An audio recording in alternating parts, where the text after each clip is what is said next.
ሰሞኑን አዲስ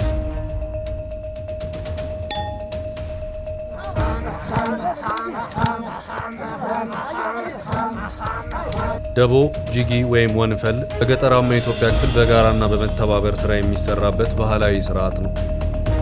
በእርሻ፣ በዘር፣ በአረም፣ በአጨዳና በውቂያ ወቅት የአካባቢ ሰው ሆ ብሎ ወጥቶ ጉልበቱንና መሳሪያውን አዋጥቶ ደቦ የጠራውን ሰው ይረዳል።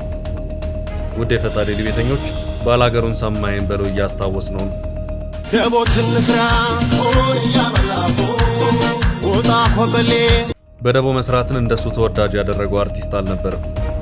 ያውን ሰው በዘር እየተፈላለገ በትርኪ ምርኪው ሲተጫጨድ በቀደመው ጊዜ ሀገሬ ሰው ለዘር ስራ በአንድነት ወጥቶ አጨዳ ይከውናል፣ ቤት ይገነባል፣ እህል ይወቃል። በአንድ ሰው ጉልበት ቢገፉት ፈቅ የማይለው ስራ በተባበረ ክንድ ባጠረ ጊዜ ይጠናቀቃል። ከእርሻ ስራ ውጪ ለቤት ግንባታ፣ ለቀብርና ለሰርግ ደቦ ሊጠራ ይችላል። ደቦ ጠሪው ደቦ ለሚወጣው ሰው ምግብና መጠጥ ያዘጋጃል። ይህን ኃላፊነት ብዙውን ጊዜ የሚወስዱት የደቦ ጠሪው ሚስትና የቅርብ ቤተሰቦች ናቸው። የሚዘጋጀው ምግብና መጠጥ እንደየአካባቢው የሚለያይ ሲሆን ወቅቱን የሚያገናዘበ ይሆናል። በደቦ ስራ ወቅት የዘፈን ችሎታ ያላቸው ሰዎች እየዘፈኑ የሰራተኛውን ሞራል ይቀሰቅሳሉ። አባቶች ይመርቃሉ፣ ጨዋታ አዋቂዎች በጨዋታ ሰውን ያዝናናሉ። ከብቶቹ፣ አዝመራው፣ መንደሩና ህዝቡ ሳይቀር በዜማ ይወደሳል፣ ይመሰገናል። አልፎ አልፎ ቀረርቶና ፉከራም የተለመደ ነው። በተመሳሳይ ዕድሜ ክልል ያሉ ወጣቶች ለተለያየ ጉዳያቸው ደቦ መጠራራት የተለመደ ነው። ደቦትን ስራ ያመላፎ ወጣ ሆበሌ የሰማኝ በለውን ነፍስ ይማርልን፣ የሀገራችንን ሰው ልብ ይመልስልን። ደቦ የምንጠራራው ለሥራ ያደርግልን። በደቦ ፈራጆች ሳንሆን በደቦ አልሚዎች ያድርገን። ወደ ሰሞኑ አዲስ ጉዳዮች እንሻገር።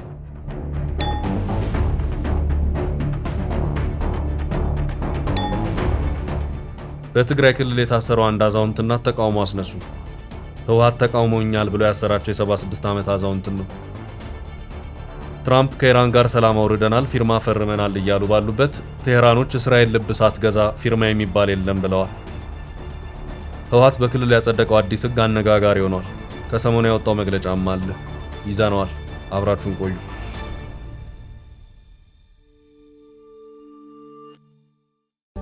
ካንጋሮ ሪል ስቴት በወለል አንድ ቤት ብቻ የሆኑ G+4 አፓርትመንት ከቦሌ በ5 ደቂቃ ርቀት በምትገኘው ቦሌ ቡልቡላ አቀረበ። ግንባታቸው 70% የደረሰና በአንድ ዓመት የሚረከቧቸውን ባለ 2 መኝታ 107 ካሬ 4 ሚሊዮን 30% ቅድመ ክፍያና በ13.6 ሚሊዮን ብር ሙሉ ክፍያ እንዲሁም ባለ 3 መኝታ 130 ካሬ 4.7 ሚሊዮን 30% ቅድመ ክፍያና በ15.6 ሚሊዮን እስከ 16.3 ሚሊዮን ብር ሙሉ ክፍያ የራሱ ያድርጉ። ካንጋሮ ሪል ስቴት ለ50 ዓመታት በስኬታማ የቢዝነስ እንቅስቃሴዎች የሚታወቀው ግዙፍ የካንጋሮ ኢንዱስትሪያልስ እህት ኩባንያ ነው። ለበለጠ መረጃ 0964 25 29 ይደውሉ።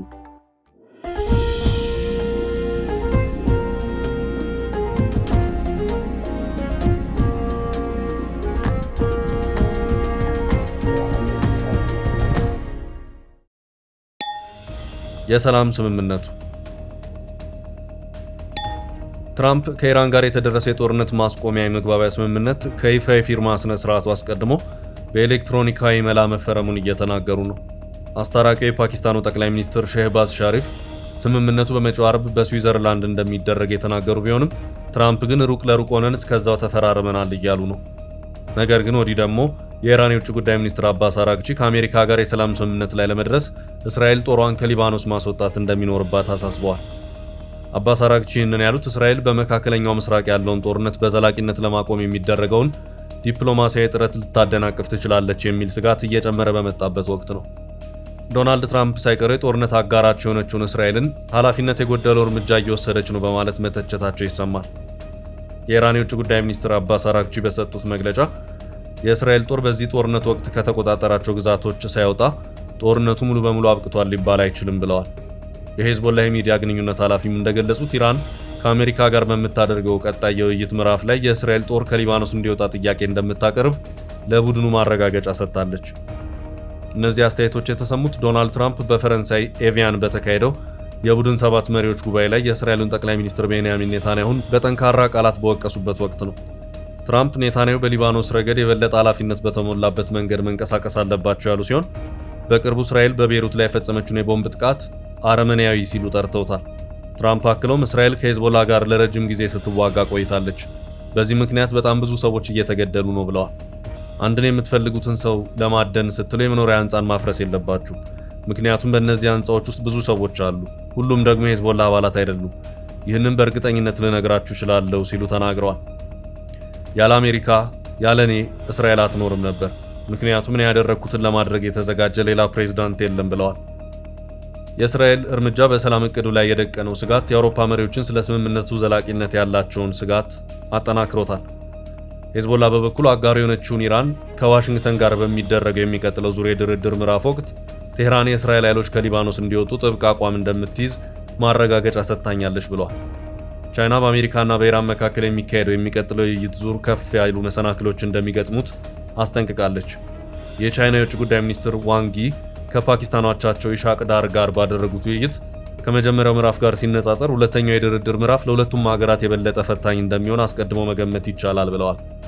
የቴህራን ከተማ ምክር ቤት የደህንነት ኮሚቴ ሰብሳቢ መህዲ ባባ እንደገለጹት አሜሪካና እስራኤል በጋራ በኢራን ላይ በሰነዘሩ ጥቃት በሀገሪቱ ዋና ከተማ ቴህራን ቢያንስ 1265 ሰዎች የተገደሉ ሲሆን ሌሎች 2800 ደግሞ ቆስለዋል።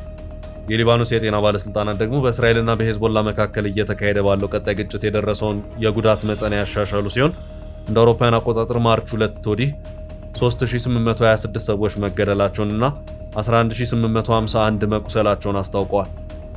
ይህ ሁሉ ከሆነ በኋላ አሁን ተስፋ ያለው የሰላም ስምምነት ሊደረግ ከጫፍ መደረሱ እየተሰማ ነው። ህወሓት አዛውንቷና አዲሱ ህግ። አለማየሁ ገላጋይ የተባለ ደራሲ በቀድሞ ኢህአዴግ ዘመን እንዲህ ብሎ ነበር። ኢህአዴግ ኪሎ የማይመርጥ የቦክስ ተጋጣሚ ነው፣ ከኮሳሳውም ከጠብደሉም ጋር ካልገጠምኩ ይላል። የቀድሞ ኢህአዴግ አለቆች የአሁኑ የህወሓት ጌቶች ይህን ባህሪያቸውን ይዘው ዛሬም በትግራይ ክልል ተወስነዋል። እኚህን አዛውንት የሚያስከሰሳቸው የህወሓት ተጋጣሚን ያለመምረጥ ባህሪ ነው። ድል መንገሻስ ሓደ ለኺልኺ ቢልዎም ባይ ለምሃም ዝሃብ ዘደቀ ገለስ ልበል ወገለስ ኢሎም ሰላሉን መንገሻ ስንዳይ ወቅል አብጣሻ።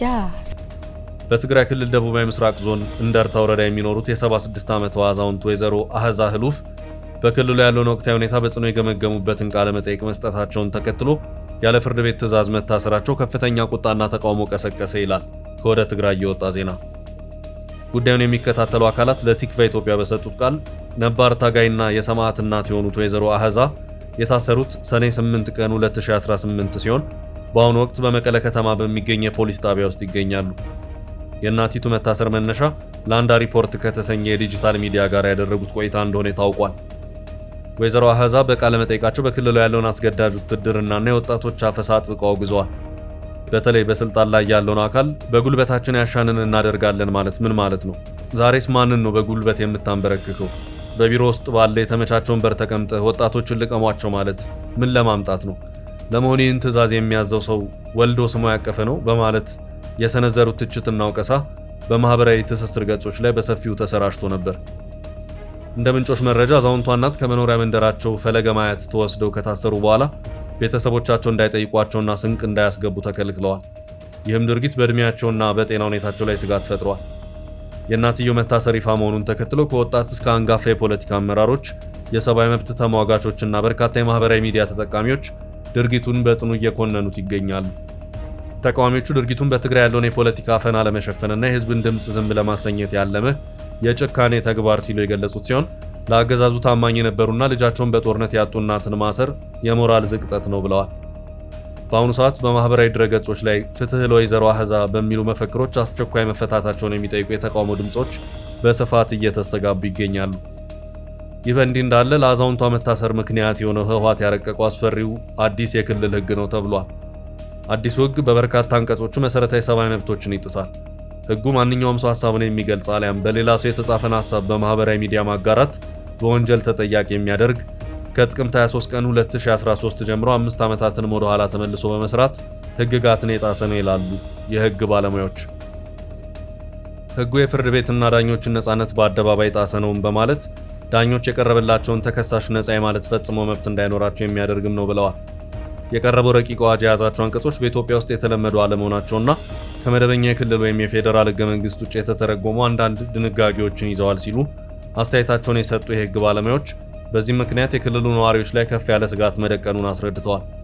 የወንጀል ህግ ማውጣት የክልል መንግስት ስልጣን አልነበረም ያሉት ባለሙያው የጠቋሚ ህግን በአንቀጽ 75 አውጥቷል።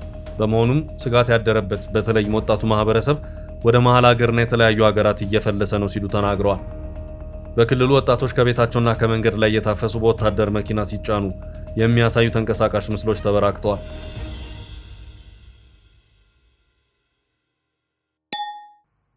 አዲሱ የህወሓት መግለጫ። የህዝብ ወያነ ሓርነት ትግራይ ህወሓት በመግለጫው የፌዴራል መንግስቱ በትግራይ ክልል ውስጥ ለዳግም ወታደራዊ ግጭት እየተዘጋጀ ነው ሲል ከሰሰ።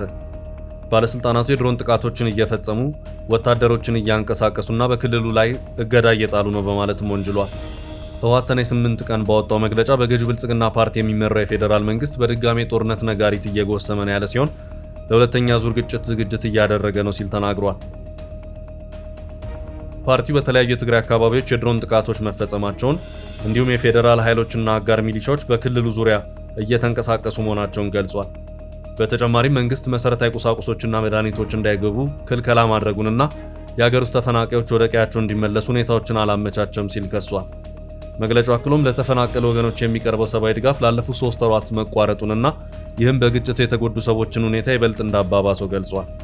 እንደ ህወሓት አባባል የፌዴራል ባለስልጣናት በቅርቡ የትግራይ ኃይሎችን ጦርነት ፈላጊዎች በማለት የሰነዘሩት ክስ ትኩረትን ለአዲስ ወታደራዊ ዘመቻ ከሚደረገው ዝግጅት ላይ ለማስቀየር የታለመ ነው። መንግስት የትግራይን ሁኔታ በተመለከተ ዓለም አቀፉን ማህበረሰብም ሆነ ህዝቡን ለማሳሳት እየሞከረ ነው ብለዋል ፓርቲው።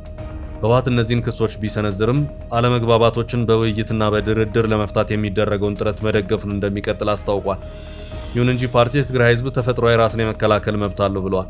ህወሓት የትግራይ ህዝብ የታጣቂ ኃይሎችን እንዲደግፍ ጥሪ ያቀረበ ሲሆን የትግራይን ህዝብ ጥቅም ለማስከበር በሚደረጉ ጥረቶች ውስጥ የመሪነት ሚናውን መጫወቱን እንደሚቀጥል ቃል ገብቷል። ይህ መግለጫ የወጣው በፌዴራል መንግስቱና በህወሓት መሪዎች መካከል ውጥረት በድጋሚ በበረታበት ወቅት ላይ ሲሆን ሁለቱም ወገኖች በትግራይ ያለውን የደህንነት ሁኔታ አስመልክቶ ክሶችን እየተለዋወጡና ወደ የታጠቀ ግጭት የመመለስ ዕድል እንዳለ በማስጠንቀቅ ላይ ናቸው። እነዚህ አዳዲስ ክሶች እንደ አውሮፓውያን አቆጣጠር በኖቬምበር 2022 በተፈረመው የፕሪቶሪያው የሰላም ስምምነት አማካይነት የተገኘው ሰላምና መረጋጋት ላይ ስጋትን ጨምረዋል። ባለፈው ሳምንት በሰኔ 4 ቀን ከፍተኛ የፌዴራል ባለስልጣናት የብሔራዊ መረጃና ደህንነት አገልግሎት ዋና ዳይሬክተር ሬድዋን ሁሴንና የጠቅላይ ሚኒስትሩ የምስራቅ አፍሪካ ጉዳዮች አማካሪ ጌታቸው ረዳ ህወሓት በቅርብ ጊዜ ውስጥ ወታደራዊ ጥቃት ለመሰንዘር እየተዘጋጀ ነው ሲሉ ከሰው ነበር። በህወሓት ውስጥ ያሉ የተወሰኑ አካላት ከኤርትራ ጋር በመተባበር የሰላም ሂደቱን ለማደናቀፍና ሰሜን ኢትዮጵያን ለማተራመስ እየሰሩ ነው ሲሉ ወንጅለዋል። ህወሓት እነዚህን ክሶች ውድቅ ያደረገ ሲሆን ያልተፈቱ ጉዳዮችን በውይይትና በፖለቲካዊ ተሳትፎ ለመፍታት ቁርጠኛ ሆኖ እንደሚቀጥል አስታውቋል። በተመሳሳይ ጊዜ ፓርቲው የፌዴራል መንግስቱ የፕሪቶሪያን ስምምነት ቁልፍ ድንጋጌዎች በተለይም የሀገር ውስጥ ተፈናቃዮችን ወደ ቀያቸው የመመለስ ስራን ሙሉ በሙሉ አልተገበረም ሲል በተደጋጋሚ ከሷል። በዚህ ሳምንት መጀመሪያ ላይ ቀድሞ የናይጄሪያ ፕሬዝዳንትና የአፍሪካ ህብረት አስታራቂ ኦሉሴጉን ኦባሳንጆ የተመራ ልዑክ ከሌሎች ዓለም አቀፍ መልእክተኞች ጋር በመሆን በትግራይ ድጋሚ አለመረጋጋት ይፈጠራል የሚለው ስጋት በናረበት ወቅት ላይ የፕሪቶሪያውን የሰላም ስምምነት አፈጻጸምና ሰፊ ክልላዊ ደህንነት ጉዳዮችን በተመለከተ ከትግራይ አመራሮች ጋር ለመወያየት መቀለ ገብተው ነበር። እነዚህ የክስ ልውውጦችና የኦባሳንጆ የመቀለ ጉብኝት የተደረጉት በትግራይ ያለው ሰብአዊና የደህንነት ሁኔታ አሳሳቢ ሆኖ በቀጠለበት ወቅት ነው። በሚሊዮን የሚቆጠሩ ሰዎች አሁንም በትግራይ ጦርነት መዘዝ እየተሰቃዩ ሲሆን ያልተፈቱ የፖለቲካና የደህንነት ጉዳዮች በነዋሪዎችና በታዛቢዎች ዘንድ ውጥረቱ መባባሱን ከቀጠለ የሰላም ስምምነቱ ከተፈረመ ወዲህ የተገኙት ውጤቶች ሊቀለበሱ ይችላሉ የሚል ስጋትን ፈጥሯል። ይህ መረጃ የአዲስ ስታንዳርድ ነው።